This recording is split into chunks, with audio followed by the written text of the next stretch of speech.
अस्सलाम वालेकुम स्टूडेंट्स। मोहम्मद आसम फरीद की जानिब से आपको नेशनल कॉमर्स ग्रुप में खुश आमदीद कहते हैं।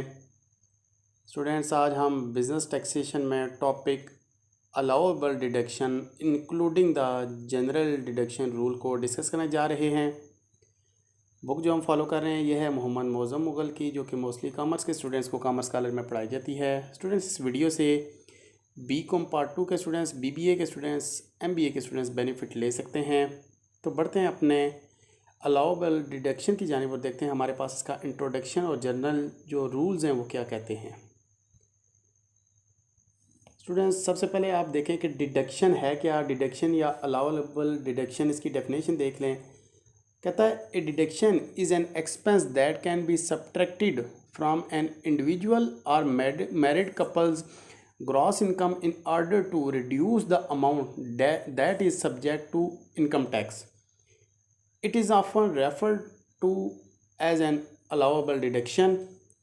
स्टूडेंट्स, कहता है कि जो allowable डिडक्शन या सिंपल डिडक्शन है ये किसी भी एक इंडिविजुअल की या मैरिड कपल्स की ग्रॉस इनकम में से जो उसने किसी जगह पे कोई कंजम्पशन की हुई है उसमें से हम सब्ट्रैक्टेड कर लें उस इनकम को, यानी कि उस पार्ट को, तो उसको कहते हैं ये आपकी डिडक्शन हो गई है या अलाउएबल डिडक्शन हो गई है। हम एक एग्जांपल छोटी सी लेते हैं जिससे आपको बात बिल्कुल क्लियर हो जाएगी।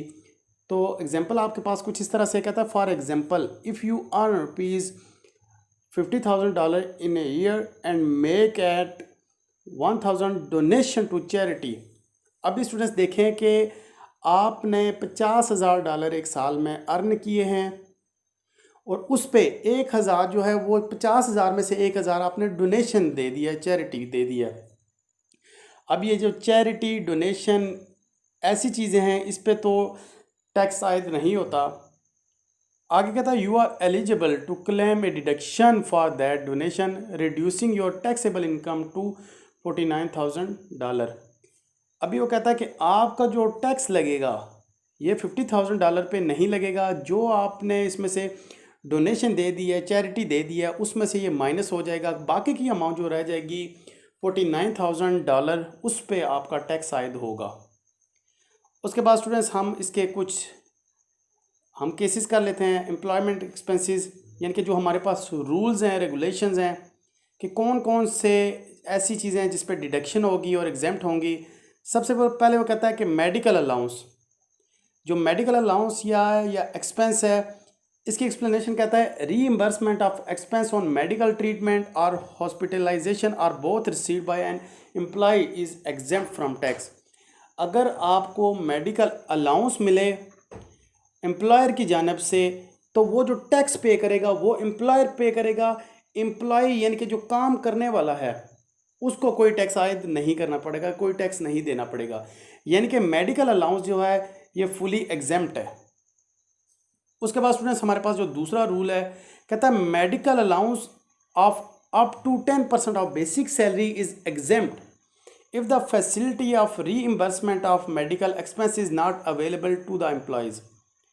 अगर तो एम्प्लॉयर एम्प्लॉय को मेडिकल अलाउंस दे देता है पर मंथ की बेसिस पे, तो जो एम्प्लॉयर है वो तो उसका टैक्स अदा करेगा, एम्प्लॉय अदा नहीं करेगा। लेकिन अगर एम्प्लॉयर ने एम्प्लॉय को मेडिकल अलाउंस नहीं दिया, अगर वो अलाउंस नहीं देगा तो 10% उसकी बेसिक सैलरी, यानी कि एम्प्लॉय की बेसिक सैलरी का 10% है वो एग्जेम्प्ट हो जाएगा टैक्स से। इसके बाद स्टूडेंट्स हमारे पास तीसरा केस जो है उसको भी देख लेते हैं। तीसरा केस है any special allowance other than entertainment convince allowance received in connection with performance of employment duties is exempt from tax. यानी कि हमारे पास कुछ स्पेशल अलाउंस हैं, उसमें से एंटरटेनमेंट को, कन्वेंस अलाउंस को छोड़ के जो एम्प्लॉय है उसने कुछ एक्स्ट्रा काम किया है, कुछ परफॉर्मेंस शो की है, उस पर भी जो अमाउंट है उस पर भी कोई टैक्स आयद नहीं किया जाएगा। नेक्स्ट है आपके पास special state deduction is available for zakat paid under the Zakat and Ushr ordinance. अगर किसी बंदे ने अपनी इनकम में से ज़कात या उशर को अदा कर दिया है तो उसकी इनकम जो है टोटल इनकम में से ज़कात और उशर की वैल्यू को माइनस करके बाकी की जो वैल्यू है उस पर जो टैक्स है वो आयद किया जाएगा। यानी कि जैसे हमने ऊपर वाली एग्जांपल में बयान किया था, 50,000 एक बंदे की सैलरी है, उसमें से 2,000 उसने ज़कात दे दिया या उशर दे दिया है। अभी उसकी जो टैक्सेबल इनकम होगी वो 50,000 में से 2,000 को माइनस करेंगे, 48,000 जो है वो होगी टैक्सेबल इनकम।